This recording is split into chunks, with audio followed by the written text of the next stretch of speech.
ทางตัดไม้ไปครับไปโดนสวัสดิ์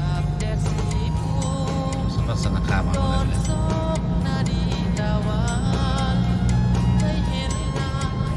ตัวเก่าเลยเป็นเบี้ยวไปทางซ้ายเมื่อกี้นี่มั้งลองฟ้องไปห้ามปักเสานะครับ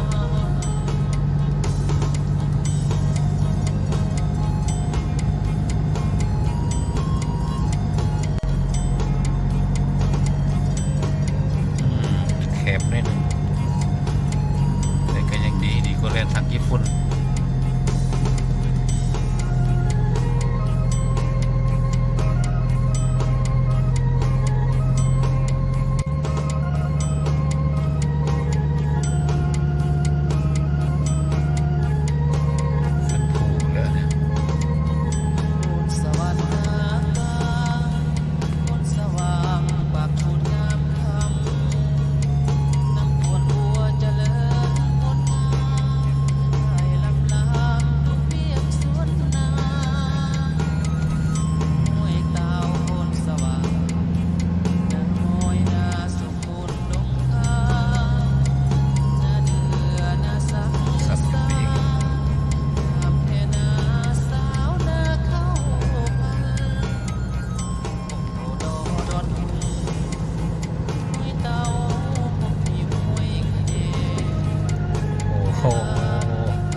กระสับผู้ใหญ่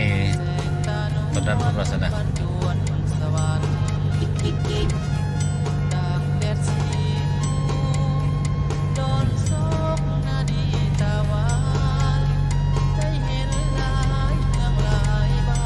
จอบหลงมา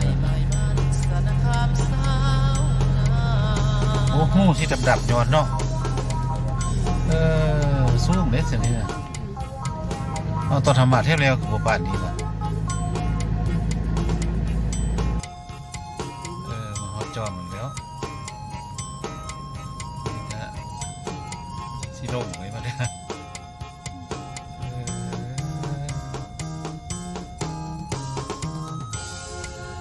สภาพแบบนี้นะดีแล้วถ้ามันมีให้เที่ยวนี่นะ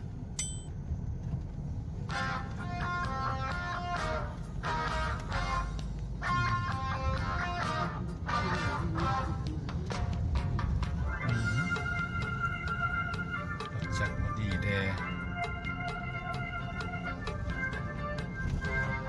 ไปลงไปมีสภาพดี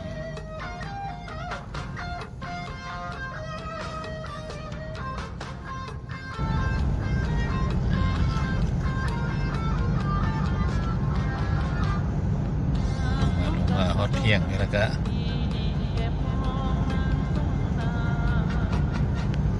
ทั่วไปเลย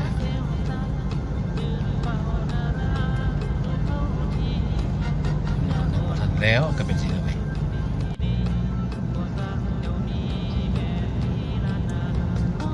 ชนไล่มันแลนทางนี้มีแล้วรถเนี่ย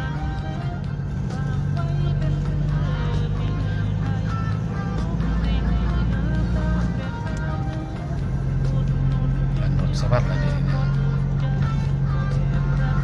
เขตสนคามแล้ว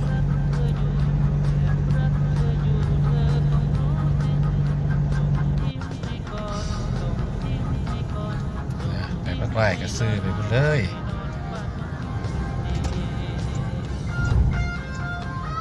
ที่สนคามกันเลี้ยวไปทางซ้ายที่สุดเลยไปทางบ้านน้ำไม้น้ำกวนกันเลี้ยวขวาสนคามปักมีโค้งไปทางนี้แล้วกัน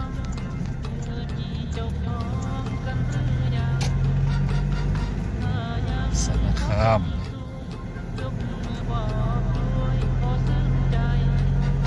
เป็นสิไปจับคนแล้วปักมีคนนั้นเนี่ยโคเล็กคนละ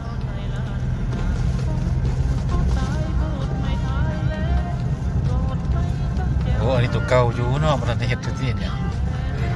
ได้แล้วหมดนี่นะ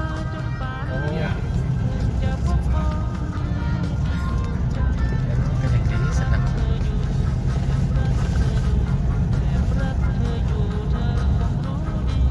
เมื่อคืนว่าสิพอสิเห็น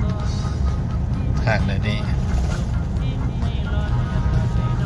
ต้อง ทราบพ่อแม่พี่น้องเมื่อวันตายก่อนมันทันเห็นซ้ำ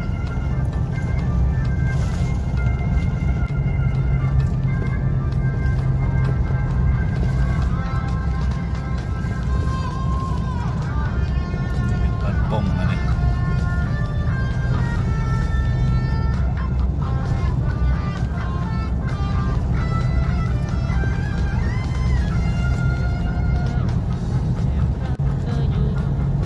นี่เข้ามาปักปีแล้วเนี่ย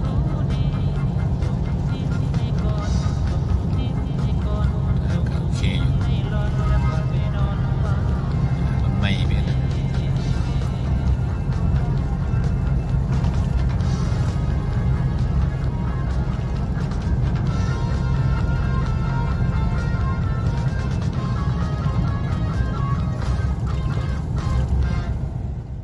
ห่างยางกันเป็นได้บางฮอตพี่แหละ